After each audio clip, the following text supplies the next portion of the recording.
La Torah, les mitzvot, c'est l'antidépresseur.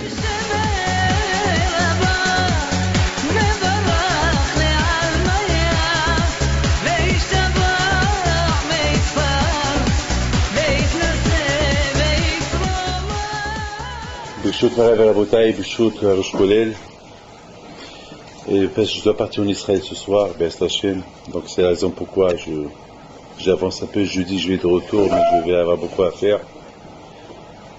Et cette paracha de Mishpatim, et les parachutes qui vont venir plus tard, c'est des parachutes qui sont extraordinaires.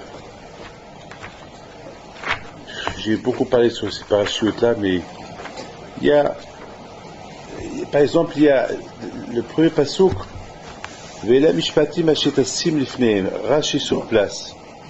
Rashi, il dit, c'est quoi les Mishpatim, les lois qu'il faut mettre devant eux? Et Rashi, il dit, il faut leur exposer la Torah comme un Shulchan Aour. Alors, on sait très bien que Baruch Hashem, on invite tous les habités, on a toujours de temps en temps les habités. Il y a des habités normales, il y a des habités de marque. Alors, on va parler des habités de marque, des bons habités. Alors, les habités de marque, je connais l'expérience que j'ai. L'expérience est, lorsque c'est des habités de marque, alors tout est parfait.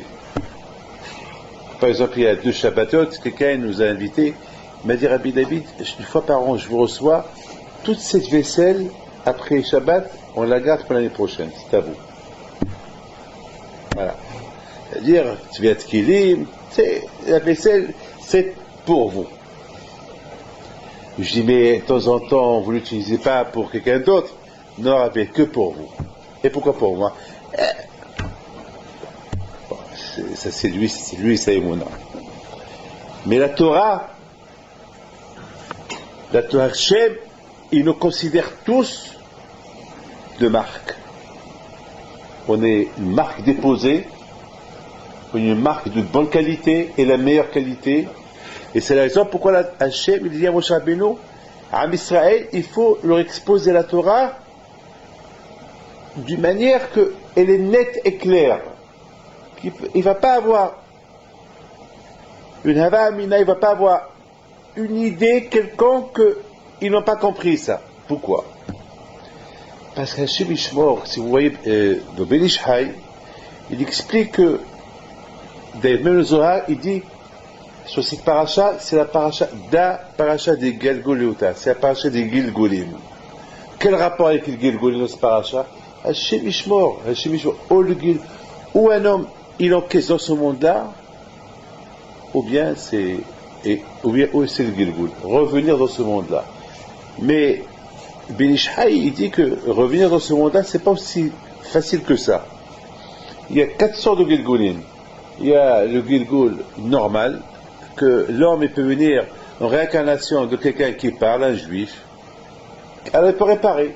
Mais un autre Gilgul qui est encore plus dur, il peut venir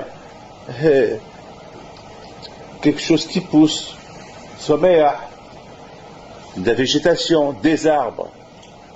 Et il faut aussi il faut un srout que circuler entre les mains d'un juif qui fait une bracha pour réparer si elle avait une neshama. Il y a un autre Gilgul, là c'est encore pire, c'est Hay, un vivant. Et quel vivant? Ça peut être un animal, ça peut être un rat, une souris, Leicester, ça peut être un djouk, ça peut être ça fait peur. Ça peut être dans une hamora. Vous savez, j'ai ici un livre, si vous le lisez, vous aurez peur. J'ai un livre, c'est Mishmor.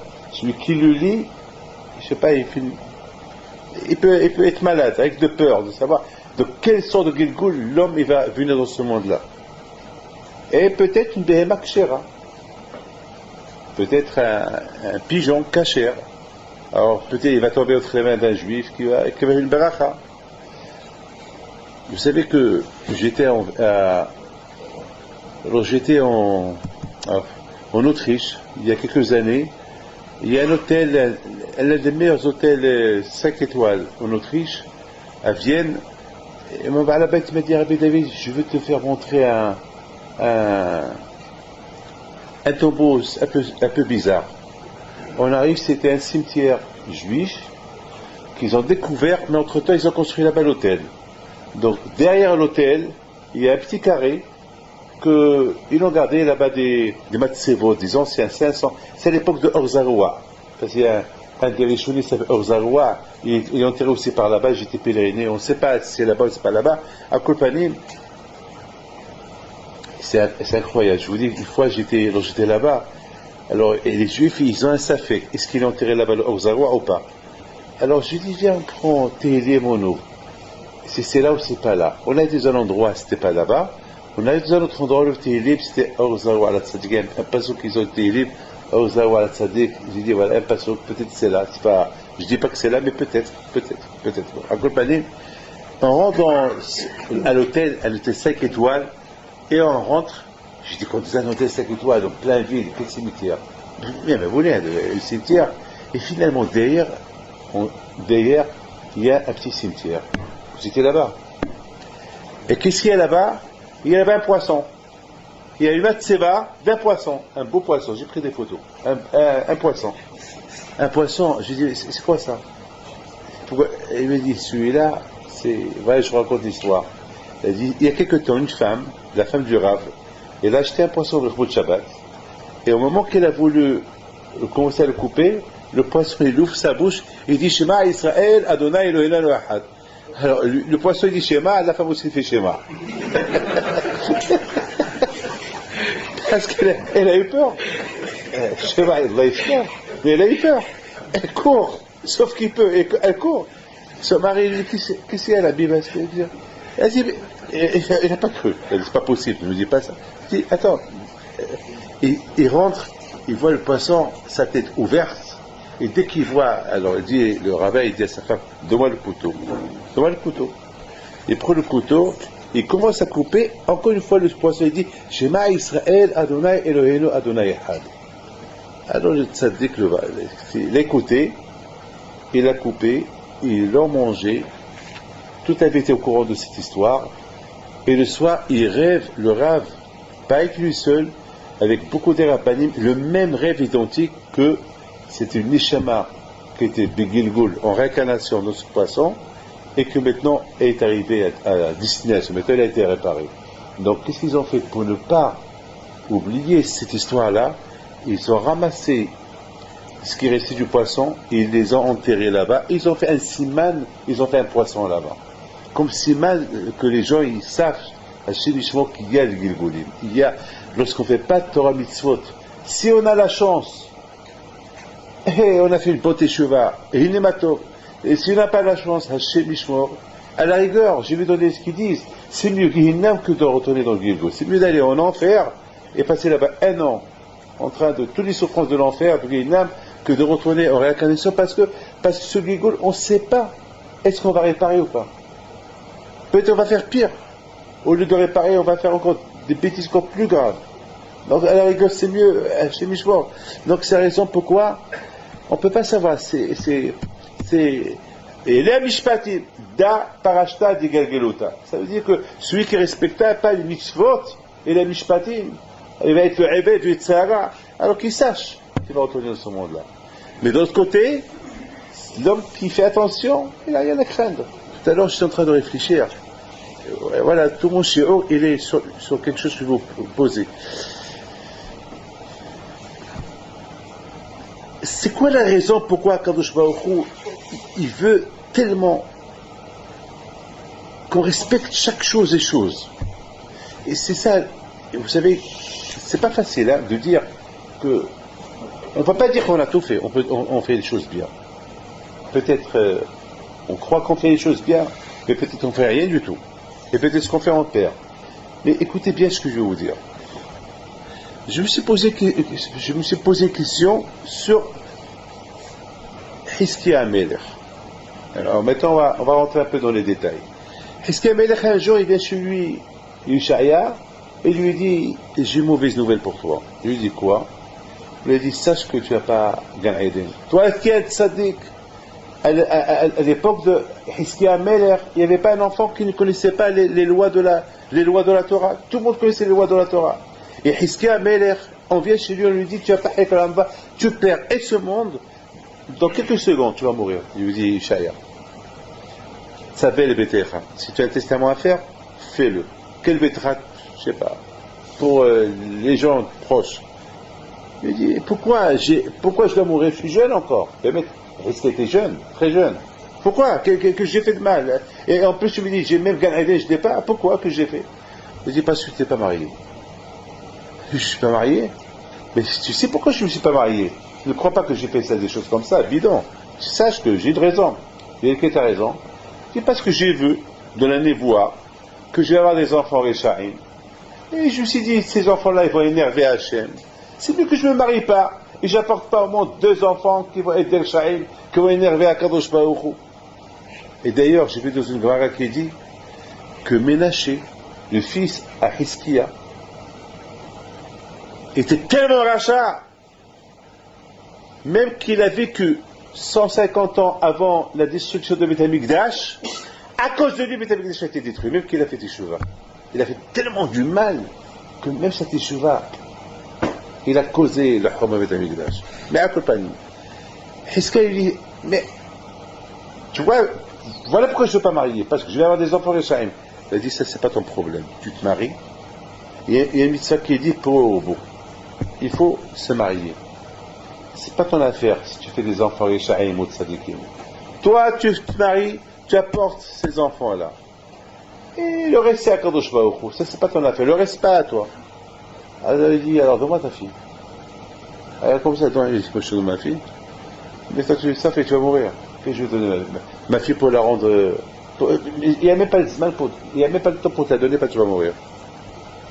Finalement, Rabotai, à la fin, il a fait une prière, et sa prière est montée chez Hachem, et il s'est marié, et il a eu 2 enfants. Bon, ça c'est Rabotai, c'est un premier midrash. Alors là j'ai une question. Mais où est le mal de Hiskia Melech? Si on voit les 2 enfants qu'il a eus, un, il a tué. Parce qu'une fois, Hiskia, il prenait ses enfants à la yeshiva, et les 2 étaient sur ses épaules, et un, il dit à son frère, quelle tête papa il a, waouh, quelle tête, sur cette tête-là, on peut même, si vous pouvez sacrifier un sacrifice pour l'Avodah Zara. Son père était tellement en colère, il les a fait tomber par terre les 2, un il est mort, l'autre il est resté vivant, c'est Ménaché. Ménaché. Il était rachat. À tel point que Hachamim me disent que Ménaché est le Hélek Lanova. Bon, après, la Gemara dit, dans Sanhedrin, qu'il a fait Teshuvah. La Gemara dit, il a fait Teshuvah uniquement pour rentrer au royaume, mais pas, je ne veux pas rentrer.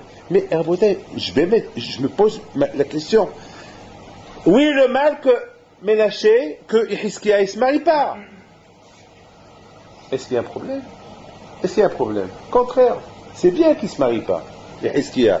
Pourquoi apporter des garçons qui vont être d'Ershaïm? Pourquoi? Le contraire, Vishou Rishaïm et Rakev.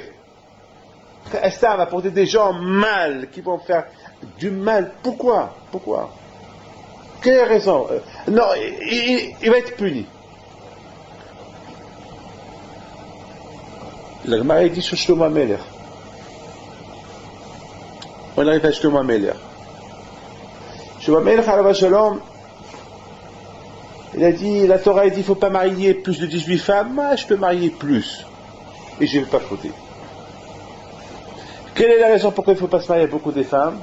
Je mets à tout été beau. Peut-être trop de femmes, il ne va pas les contrôler, et chaque femme, il va lui dire, allez, un jour, des femmes, avec les femmes, il peut se marier avec une fille convertie, et va le pousser à faire Avodah Zara, comme c'était le cas. Bon. Trop de femmes, c'est déjà une femme, c'est déjà un problème.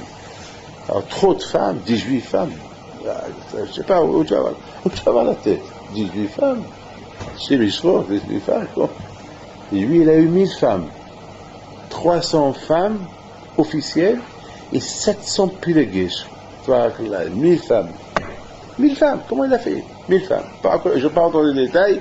Et voilà, il a dit, il a profané notre pasouk. C'est-à-dire que tu aurais dit qu'un roi, il ne doit pas avoir beaucoup d'or. Et lui, il a tellement qu'il avait de l'or, c'est que l'or, c'était qu'Avani, comme des pierres. Il y avait de tout. La Torah a dit, le avait le souci, il ne faut pas qu'il ait beaucoup de chevaux, parce que les chevaux, c'est le symbole de la Gahava. Un cheval, c'est la Gahava, c'est l'orgueil. D'ailleurs, quand je vois il a puni Paro, Sous Verchevo Ramabayam.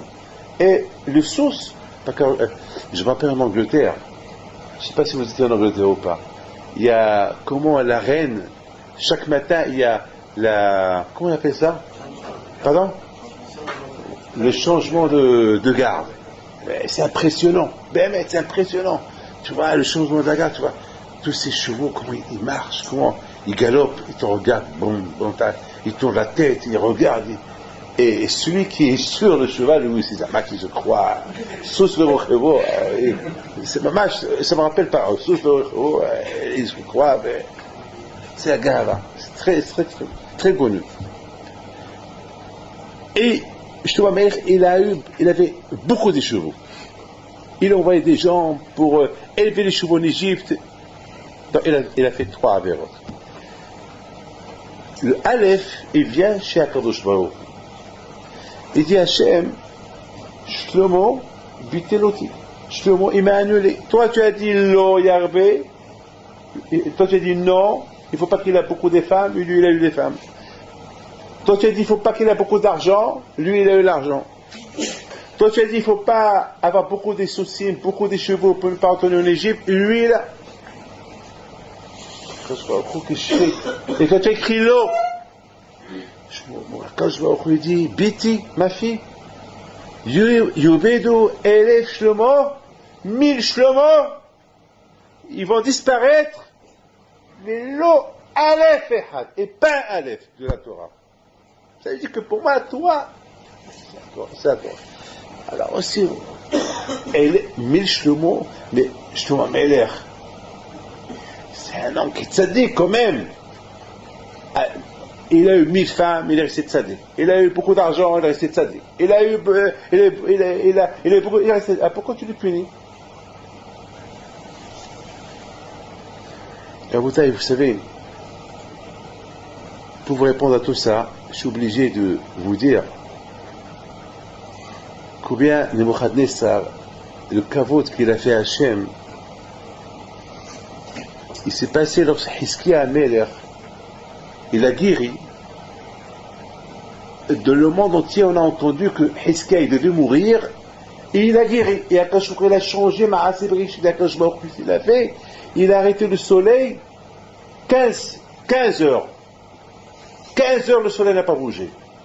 C'est-à-dire que lorsque c'était nuit, il est redevenu le matin. Et le monde entier a vu ce miracle-là. Alors le roi de Babel, ou de Ashur, il a écrit une lettre à Hiskia. Il a dit, on est impressionné de ce miracle que Hachem a fait avec toi. Il a dit à son secrétaire, écris, Shalom Alecha Malka, Shalom Alechem, Sa Majesté le roi, et Shalom Alechem Katadi Shufray, la terre de Yerushalayim, et Shalom, le Hachem et la Ha de Hiskia, est ton Dieu. Écris-lui, je suis fier de toi. Et voilà, on ferme la lettre. On prend la lettre et Nebuchadnezzar, qu'il était jeune, qui était Eved, était un serviteur. Il fait 3 pas, 1, 2, 3, il dit, attends, donne-moi la lettre. Il lui donne la lettre. Le roi, il le regarde, et lui dit, qu'est-ce que tu fais? Eved, qu'est-ce que tu fais? Il dit, Majesté, c'est pas logique. Tu écris, c'est le bon Dieu, c'est Hachem qui a fait un miracle à Hiskia. Au lieu que tu donnes des éloges à Hachem, tu es en train de donner des éloges à Hizkiya. Mets Hachem en premier, en priorité. Après tu mets Hizkiya. Et après Yerushalayim, mais tu mets Hachem en dernier. Mais c'est lui qui a fait le miracle là. Hazak. Quoi, Kavod? C'est vrai, tu as raison. Allez, on change la lettre. C'est ça l'histoire. Mais dans l'autre monde, Bachamaïm, il y avait un garage. Il y avait un dru. Bachamaïm, on voit tout. On voit lorsque vous étudiez la Torah. On voit, on calcule comment vous bougez lorsque vous étudiez la Torah. On calcule tout. C'est calculé là-bas. On a vu ce roi, le roi, comment il a écrit la lettre pour dire merci à Hachem, merci à Hizkiya, je suis impressionné. Mais Bachamaïm, dans le ciel, on voit un serviteur, on voit un esclave qui risque sa vie. Parce que le fait qu'il arrête le messager pour aller, on peut le tuer, on risque de lui couper la tête. Mais Sanherib, il ne voit pas couper la tête. Il voit le caveau d'Hachem. Attends, il y a une logique qu'elle est là. Il y a une mitziut. Tu es en train d'écrire une lettre pour donner des éloges à Hachem, or tu es en train de donner des éloges à qui? À Hizkiya. Mais pas Hizkiya, c'est un être humain. On a fait un miracle. On a fait un miracle et tu fais plus de caveau à celui qui a fait le miracle. C'est pas logique. Imaginez-vous, vous êtes devant un roi, un empereur, et vous êtes devant son shamash, son évêque, celui qui lui fait, comment ça fait ça, il est en train de lui donner un peu de l'air, voilà. Et tu lui dis, ça va, Sa Majesté? Mais le roi, il t'entend ça, il te coupe la tête. Il te coupe la tête tout de suite, sans condition. C'est quoi ça? Au lieu que tu fais le caveau de roi, tu fais le caveau de... Ouais, c'est quoi? C'est pas normal, ça. Rabotai Hachem, selon les moments que ce Eved, il a vu pendant quelques secondes, il n'a pas vu sa tête coupée. Pendant quelques secondes, il a vu l'honneur d'Hachem qu'il est bafoué. Hachem a dit, tu as fait ça, je te donne 3 générations de royaume, tu seras comme moi. Comme moi, je suis le roi sur le monde entier, je te donne le monde entier entre tes mains. Et même dans les prophètes, c'est écrit Avdi, Sanherib. C'est écrit, hein? Hachem, il appelle Sanherib Avdi. Avdi. Avdi, mon serviteur. Je t'ai foulé. Je te donne le royaume, je te donne Israël, je te donne Jérusalem, je te donne tout. Toi qui connais mon kavod. Toi, tu connais mon kavod. Alors, Am Israël, c'est grave. La Gemara raconte qu'il voulait faire le 4e pas. Il voulait faire un 4e pas. Il y a vite quelqu'un qui est descendu, il arrête. Hé, toi, viens ici. Il voulait bouger. Imaginez-vous qu'il aurait fait 4, 5, 6, 7 pas, 8 pas. Ah ben, il aurait exterminé Am Israël. Pourquoi? Parce que chaque pas qu'il va faire, ça montre le kavod qu'il est en train de donner à Kadosh Baruch Hu. Et ça peut nous porter préjudice par rapport à ce que nous on sait sur Kadosh Baruch Hu. On fait moins qu'un goy, on fait moins et le goy fait plus, c'est grave. C'est ça la beauté. C'est la raison la beauté pourquoi Kadosh Baruch Hu, il a dit à Moshe Rabbeinu, Moshe, je ne veux pas que demain il va y avoir des juifs qui vont dire on leur a pas assez expliqué.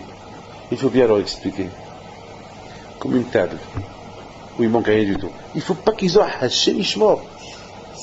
Quelqu'un, après 120 ans, on va dire à quelqu'un, pourquoi le matin, tu pensais, pendant que tu m'étudiais, tu pensais ailleurs? Eh bien, pas gérer tes problèmes. Et pendant que tu comptais l'argent, tu pensais à tes problèmes? Et pendant que tu pensais à tes problèmes? Non. Et pour moi, tu penses à tes problèmes. Vous savez, j'ai vu dans des livres, beaucoup de fois, j'ai répété que la ta'ana d'Hachem sur chacun de nous, il va nous accuser en apportant des épreuves de nos ma'asim. C'est-à-dire que nous-mêmes, on va dire à Hachem, c'est vrai, tu as raison. C'est vrai, tu as raison. Pas ça que je dis. Voilà ce que tu as fait pour toi, voilà ce que tu as fait pour moi. Voilà ce que tu as fait pour moi, voilà ce que tu as fait pour toi. Et voilà ce que tu as fait. Chez Mishmor, c'est grave, c'est grave, c'est grave. C'est Tehom Rabba, Mishpatecha Tehom Rabba. Le jugement d'Hachem, il est Tehom, ça n'a pas de fin.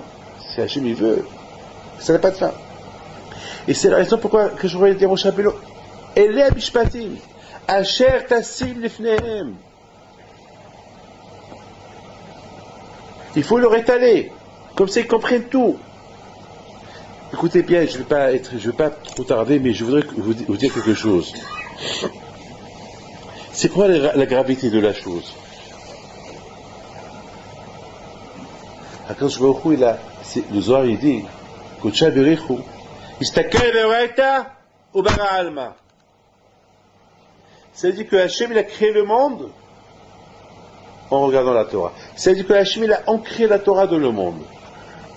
Hachem il a ancré la Torah dans le monde. Ça veut dire que s'il y a quelque part l'eau, ce l'eau il est dans la Torah. C'est quand je lui dis mitzvah assez ou une mitzvah qu'il faut faire, une mitzvah qu'il ne faut pas faire, elle est ancrée dans le monde. On sait qu'on n'a pas mangé, on n'a pas le droit de manger des hazir.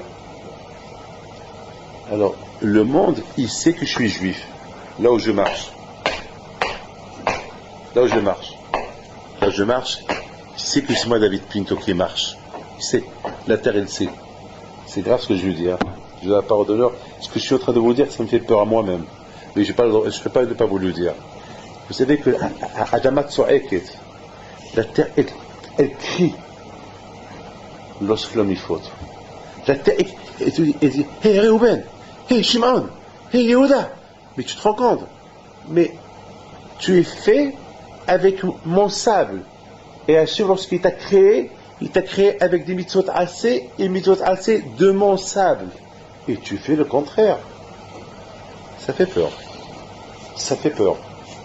Adamat So'eket, la terre, elle crie. Elle crie.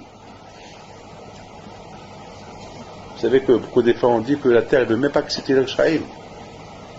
T'as osé. Parce qu'on dit, mais Afar Bata, Afar Tachou.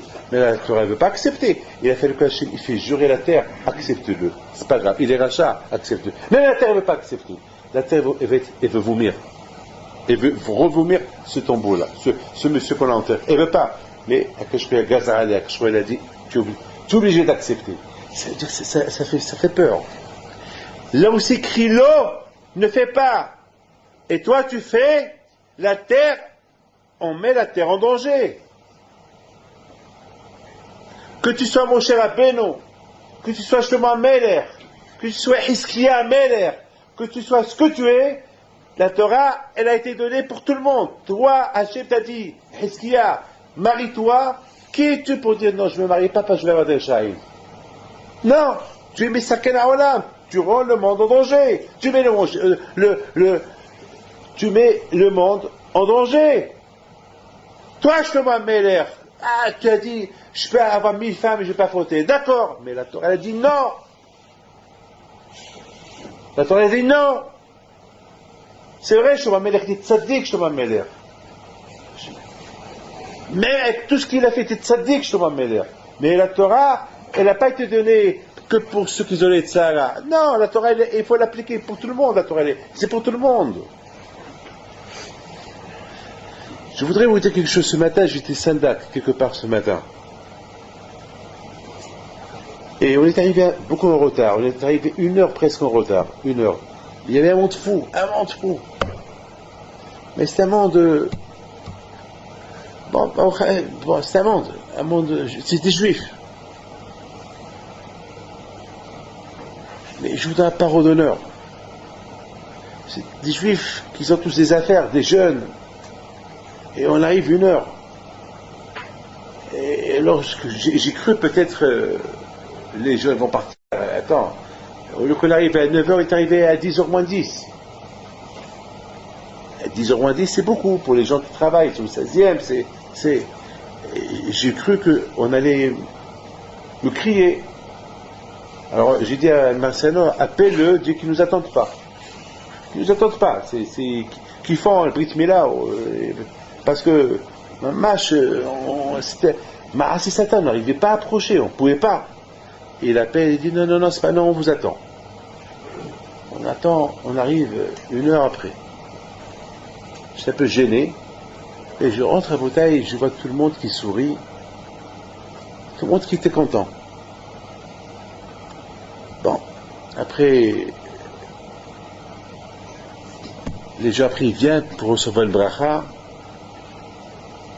Et de ma tête, j'ai dit à Hachem, c'est des gens du 16e. C'est des gens, pratiquement, ils ne sont pas religieux.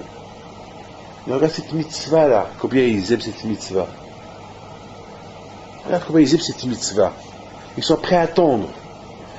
Après, je leur ai dit, vous savez qu'il y a un Nabi, il vient d'arriver. Ah, j'ai commencé à faire comme ça. Parce que j'ai eu peur d'eux. J'ai dit, vous savez, il y a un Nabi, vient d'arriver. Je dis, non, mais je ne l'ai pas vu. On ne le voit pas, il est invisible. Tu vois, Hachem, ils ont les monas. Ils ont les monas qui voient ce que personne ne voit. Et je vous pose une question. Pourquoi cette mitzvah-là, elle est tellement importante pour eux? Cette mitzvah de Brit Mila. Pourquoi? Ils voient ni il y a un Navi, le bébé qui pleure, ils ne sont pas religieux. Je suis venu en retard, ils ont tous des bureaux. Au lieu qu'on me fait la tête, après ils sont venus recevoir une bracha. Mais après la Brit Mila, chacun prend sa route. Pourquoi cette mitzvah, elle est tellement importante pour eux, cette mitzvah de Brit Mila? Vous savez pourquoi? Parce que cette mitzvah, on leur a bien expliqué, on leur a tellement bien expliqué pour être juif pour la Brit Mila, c'est entré dans leur tête. C'est vrai qu'on pouvait faire ça pour chaque mitzvah.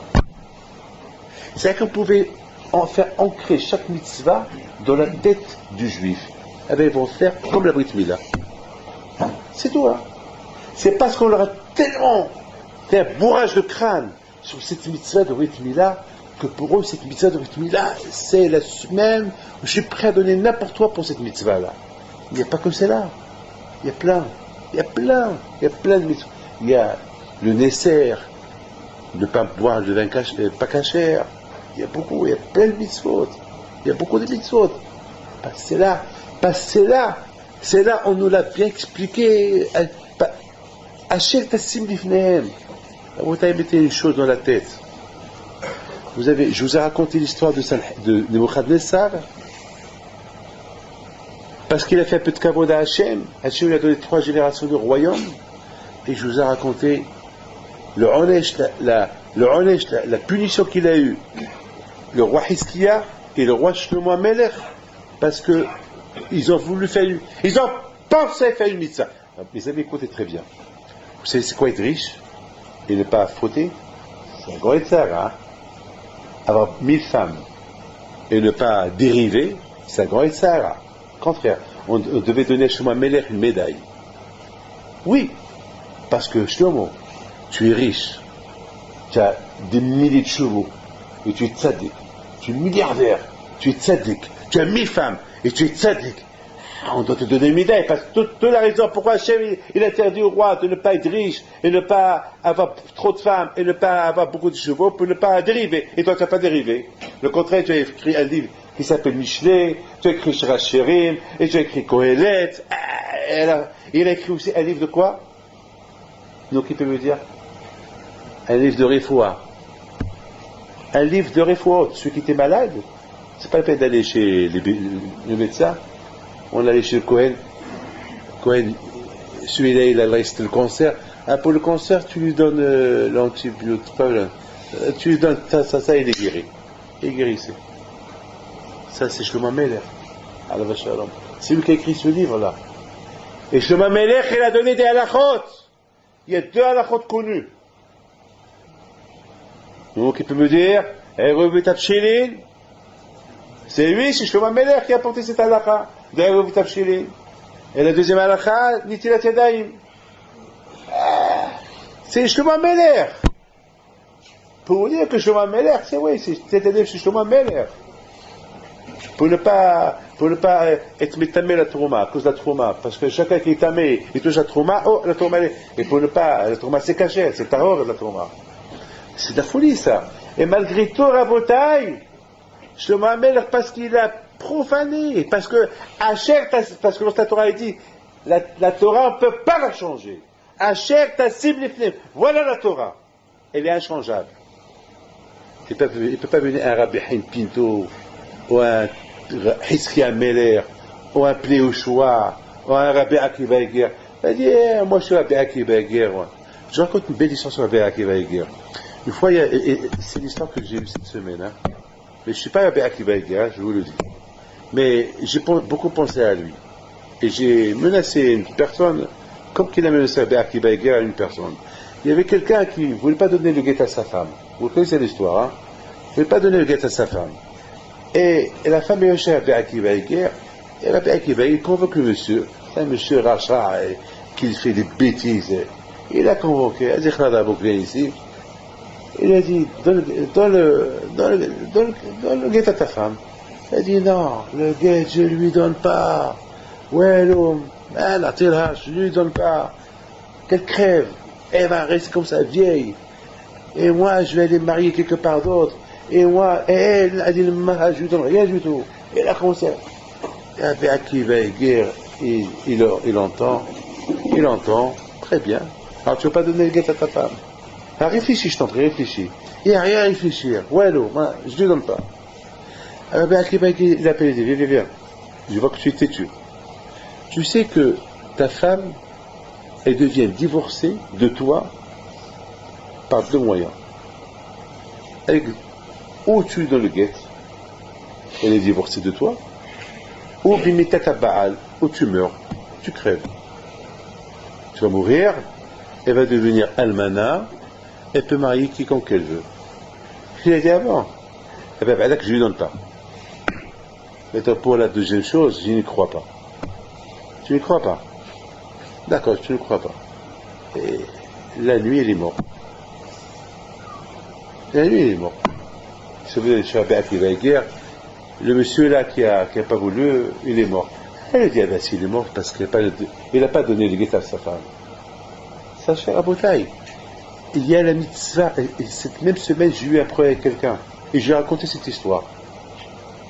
Il dit, d'accord, Rabbi David.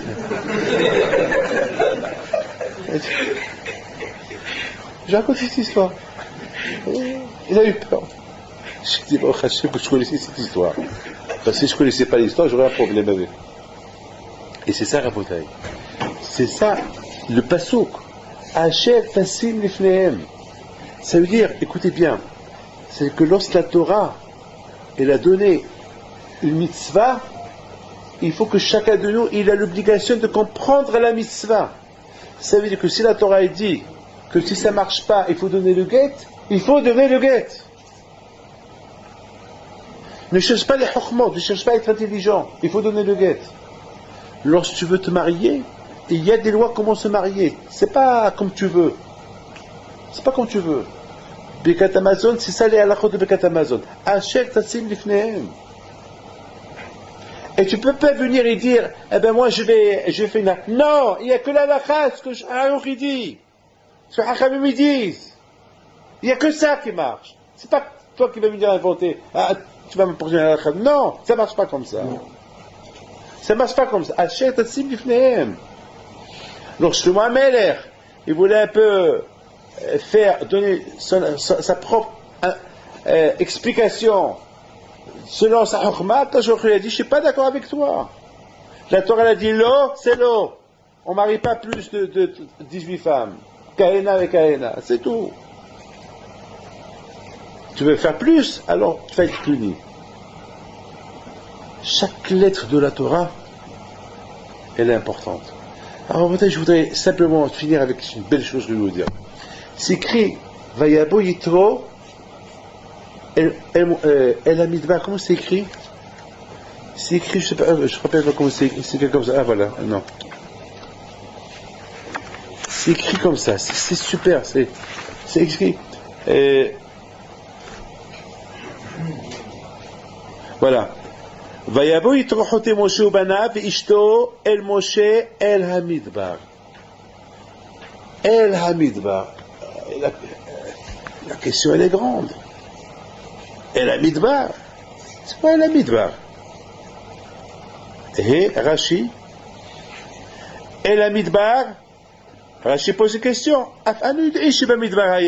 On sait que Yitro il est parti dans le Midbar. Est-ce quoi il est pas dans le désert? On sait. Et là, Bishvacho Yitro dit Berakatouv. Shayoshe Bechvodo Shel Olam, Vinidbou Libo Latzet et Amidbar, Makom Touh Lishmoa Divrei Torah. C'est extraordinaire, Rashi. Il dit c'est vrai, c'est ça le shva, c'est ça le compliment de Yitro.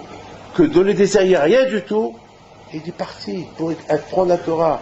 Quel compliment pour Yitro, c'est un compliment que la Torah a donné à Yitro. Un compliment que la Torah a dit. Il n'y a rien qui en plus dans la Torah. Mais ce ne sont pas des histoires. Il n'y a rien qui en plus. Il n'y a rien qui en plus. La Torah, chaque lettre, il a sa place. Si la Torah te dit l'eau, ne fais pas ça, la Torah, elle sait pourquoi elle te dit l'eau. Si la Torah te dit que Yitro est parti dans le désert, la Torah, elle sait que dans le désert. Mais c'est le shvah.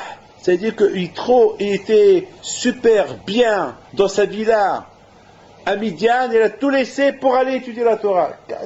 Ça vaut la peine d'écrire ça. Parce que des millions de juifs, dans les générations à venir, ils vont apprendre des choses de ce passage-là. Comme ce fameux passage que j'ai beaucoup aimé, hein. Je l'ai dit cette semaine, dimanche je l'ai répété au gala du Goda Haridi, je l'ai répété, le Shabbat-là, j'étais très impressionné lorsque la Torah il dit que Hachem il appelle à Moshe, Vayiret Hachem à la Sinaï, Vaikralo Mehor Hahar, et du sommet de la montagne il dit allez là, viens chez moi, monte chez moi. Moshe, il avait quel âge il avait Moshe? 80 ans, c'est vieux Moshe.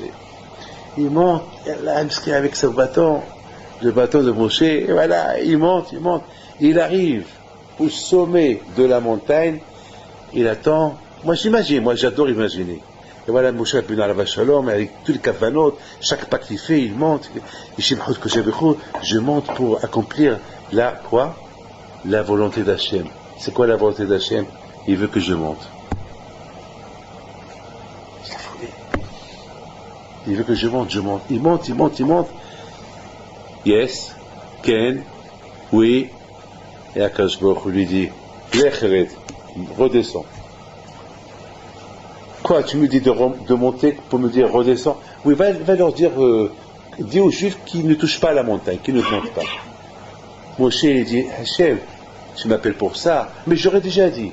Non, redescends, dis-leur.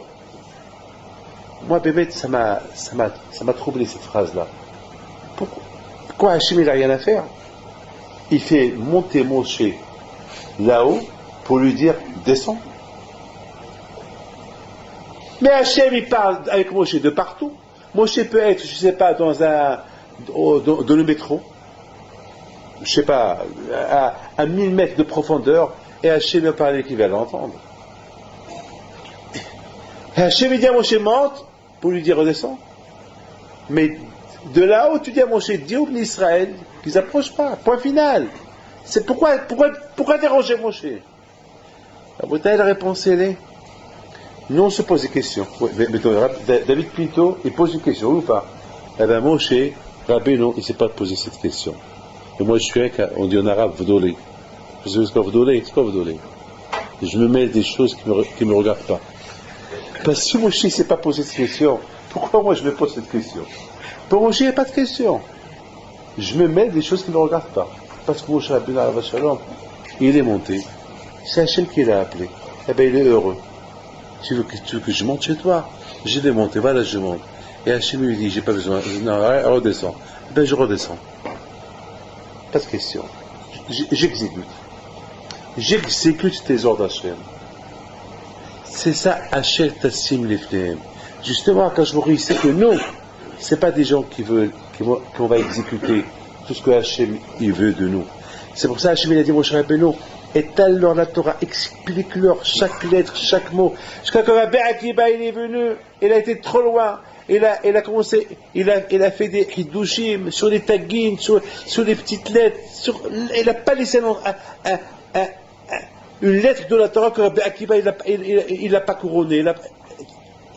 Parce que chaque chose, chaque lettre de la Torah, il vaut. Chaque lettre de la Torah, ça fait partie de la création du monde. Ça fait partie du binyan du olam. Tu enlèves cette lettre de la Torah, tu es mahrim. C'est comme, écoutez, c'est comme par exemple, vous avez un mur, une muraille. Vous enlevez du centre de la muraille une pierre. Ça se voit, ou pas? L'ennemi, il peut tirer à travers ce vide-là. Chaque lettre de la Torah, ça fait partie du binyan ha'olam. Tu enlèves une lettre de la Torah, tu mets saken ha'olam. Tu rends le monde, tu mets le monde en danger. C'est que nous, on ne voit pas ce danger-là. Nous, on ne le voit pas. On est aveugle. On ne le voit pas. On croit qu'il n'y a rien. Il n'y a rien. Mais justement, Rabotai, il y a. Regardez Rabotai, je termine avec cette belle phrase que je vais vous dire, que Hachamim, de Masret Sanhedrin, ils étaient une fois à la yeshiva, tous. Ils ont commencé à parler, Voilà, il y a un rab qui se lève. Et à propos de Shlomo HaMelech, qu'est-ce qu'on doit faire? Shlomo HaMelech, il est intouchable, il est à Gan Eden. Il est à Gan Eden, Shlomo HaMelech. D'ailleurs, chaque Arif Shabbat, Cher HaShirim, on chante Cher HaShirim, et on fait Kohelet, on lit Kohelet à Sukkot, et Mishlei à... Non, et ce rabbin dit, là, je suis pas trop d'accord. Shlomo HaMelech, on va l'écrire dans la Mishnah. On va le mettre avec Yeroboam et Ahav et Menachem. On va le mettre El Hayek al-Maba. Pourquoi? Parce que comment? Il a mis le monde en danger, mais que j'explique mon explication à moi. En profanant le lot, la Torah dit il ne faut pas avoir beaucoup d'argent, il ne faut pas avoir beaucoup de femmes, il ne faut pas avoir beaucoup de l'or. Lui, il a dit Arbe velo heta, moi je vais avoir plus et je ne vais pas fauter. Non. Il a été mis saké la olam. Il a mis le monde en danger. On va le mettre out. Et presque ils l'ont écouté. Le roi David HaMelech, le pauvre, il descend. Il a commencé à tourner le Beth HaMidrash. Ne faites pas ça à mon fils. Mon fils, il est avec moi à Gan Eden, Baraka. Ne me faites pas ça. Ça fait déjà presque 1000 ans qu'il est à Gan Eden. Vous voulez le faire sortir de Gan Eden et le mettre à Gehinam? À vie? Non, ne faites pas ça. Non, on n'est pas d'accord. David HaMelech, on ne l'a pas écouté. Hein. C'est grave. Je vous la parole. Chaque fois que j'arrive à ça, je tremble. Comment un petit hacham là-bas, pas un petit hacham, un grand hacham, il vient dire sur Shlomo HaMelech de telles choses. Il a fallu que la voix du ciel, Bat-Kol, Yatsa, et leur dit hé, stop, qui êtes-vous là? Vous êtes en train, et pourtant la Torah, on dit le Bachamaïm, il est où ou pas? Et pourtant, on dit que lorsque Bat-Kol sort, elle dit, et donne halakha, on n'écoute pas. Puis il a dit, la Torah elle est là, c'est nous qu'on décide qui est bon, qui est mauvais. Et là, Bat-Kol, elle s'est imposée. Bat-Kol, elle s'impose. La Bat-Kol n'a pas le droit de s'imposer pour la halakha. Parce que lorsqu'on parle Torah, c'est le Beth HaMidrash, c'est vous les rabbanim qui décidez qu'est-ce qui est permis, qu'est-ce qui n'est pas permis. C'est vous. C'est pas Hachem. Mais lorsqu'il s'agit de Gan Eden, la récompense et la punition, ça c'est Hachem qui décide. Parce que Rahamana li Babaï. Hachem, c'est lui seul qui connaît le cœur. Mais Hachem, il leur a dit, écoutez, en ça, vous n'avez pas le droit de parler, discuter. Ça, c'est moi qui décide. Parce que c'est moi qui sais qu'est-ce qu'il a fait et qu'est-ce qu'il n'a pas fait. Entre autres, pendant 3 ans, il a encaissé, 3 ans, il était en galoute, il était en exil, 3 ans. Vous savez c'est quoi 3 ans en exil pour un roi? Imaginez-vous une puissance comme justement qui était le roi des rois. 3 ans, parce qu'il dormait dans la rue. C'est grave, parce qu'il était bisayon.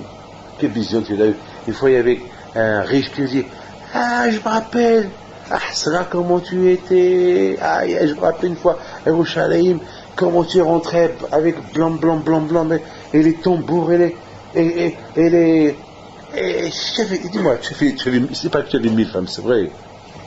Et tu étais, et je te m'amène l'air. Il répond pas. Ouais. Alors viens, mange, viens, je t'invite. Il a fait un gros festin. Parce que tu étais un roi, et pendant le repas, il dit, ah, c'est là ce que je te sers là, par rapport à ce que toi tu serais réveillé dans tes tables, c'est 1 milliard de fois plus. Ah, et je m'amène le pauvre, il y a tellement. Il a dit, il a dit, je t'en prie, tu m'as rempli le cœur, je peux plus. Il a pris son cœur, il s'est levé, Mskin, et le docteur il est parti derrière lui pour. Paf, il est parti chez un pauvre. Il dit, pas peur, si Dieu veut, c'est une punition de passage, tu vas voir, tu vas monter. À Botaï, faites attention, chaque lettre de Torah, elle voit un Gilgul. Hashem Ishmor, Da Parasha di Gilgulota. C'est la Parasha di Gilgul. Chaque lettre de Torah, elle a des explications. Et Hashem Ishmor, une explication mal faite, une introduction mal faite. Hachamim, Izaru Bizbrechem. Tout à l'heure, moi, chez mon fils, il m'a dit une phrase, il m'a dit qu'il y a un arabe qui m'a critiqué. Au départ, je lui dis, ça fait, tu l'as dit, et je lui dis, écoute. Alors, au départ, ça m'a fait de la peine, parce que c'est un arabe que je connais, pourquoi il m'invite pour aller à son gars là, et quand même, ça fait du mal, ça fait de la peine. Après, j'ai dit, ah, peut-être on mérite. Peut-être ça nous réveille parfois. C'est mieux qu'on est critiqué dans ce monde-là, c'est mieux souffrir dans ce monde-là que plus tard. Vous vous rendez compte à Botaï, pour un Amen, qu'un arabe, il n'a pas répondu. Il a tenu en Gilgul 40 ans, il est mort à l'âge de 40 ans. Pour un Amen. Combien de fois nous on parle pendant un Amen? Combien d'Amen n'a pas répondu? Hachem Tassim Lifnehem. C'est la raison pourquoi Hachem, il dit Moshe Rabbeinu, Moshe, il faut bien expliquer chaque mitzvah et mitzvah d'une manière que demain ils ne vont pas dire j'ai pas compris. Et pourquoi chaque lot? Oui, ou non, ou ça, ou cette histoire, ou ça, pourquoi? Pour ne pas qu'on vienne me dire pourquoi je n'aurais pas expliqué. Donc à votre aujourd'hui, nous avons la Torah, elle est en face, au Hachem, aujourd'hui grâce à Dieu, on peut, maintenant, que dire aujourd'hui, ceux qui m'étudient, aujourd'hui, les collègues, aujourd'hui, avant les livres, chez moi à la maison, je rappelle mon père la Shalom, on avait un chasse, on avait le Zohar, on avait quelques livres, et c'est tout ce qu'on avait. Maintenant que j'ai 62 ans, je me pose la question, une fois je l'ai posé à mon père, papa, c'est tout ce qu'on avait à la maison dans la Behim Pinto, il y avait que ça. Il y avait ce chasse-là. Dommage, il y a ma mère là un peu. C'est dommage. Moi aussi, j'étais bête. J'étais fou. Les loulottes, je les vendais comme ça. Dommage. Je regrette amèrement. Pour l'argent, pas c'était pour les chivaux, pas pour ma poche. Mais je regrette. Il y avait un Zohar. Je l'ai vendu pour 50 000 francs. Ce Zohar-là, il vaut des milliards. Et inestimable. Je suis prêt avec. Des fois, je vais faire des appels à qui j'ai vendu ces livres, qu'on me les rende. Je leur rembourse ce qu'ils veulent, mais qu'ils me les rendent. C'est sentimental. C'est de nos grands-parents. Et son père, Raoul Seban, le père à mon beau-fils, son père, une fois, il lui a lâché la Megillah de la Behim Pinto, mais il a été intelligent. Il a dit, Rabbi David, je ne l'ai pas acheté, je la garde. Eh ben, j'espère qu'il lui donne pas son fils. Je te la garde. Bon, c'est le seul. Les autres. Mais une fois, j'ai posé la question à mon père. Je lui ai dit, c'est tout ce qu'il y avait, à la maison. Je vous en prie, regardez la réponse qu'il a répondu. Il m'a dit, mais dans le chasse, il y a tout. Dans le Zohar, il y a tout. Aujourd'hui, malheureusement, on n'est pas très intelligent. On a besoin des Rishonim, des Haronim, des livres, des Fashim, pour comprendre une soubia. À l'époque, au Maroc, regardez les Rishounim. Vous regardez les livres des Rishounim, et qu'ils expliquent. Ils n'apportent aucun livre. Aucun livre. Aucun livre. Ils expliquent. Le livre, c'était la Gemara. Rashi, Tosfot, une faction qui est là-bas, c'était ça. Voilà. Voilà toute la Torah. Hachet Tassimifel. Lorsqu'on se casse la tête, Kash Baruch il t'ouvre la tête pour mieux comprendre. Voilà mes enfants, qu'Hachem vous protège, il vous donne bracha v'atzlacha, et que Hachem, il nous aide à mieux comprendre la Torah, qu'elle est la tzon, et que Hakadosh Baruch Hu, il nous aide pour ne pas se tromper. Amen.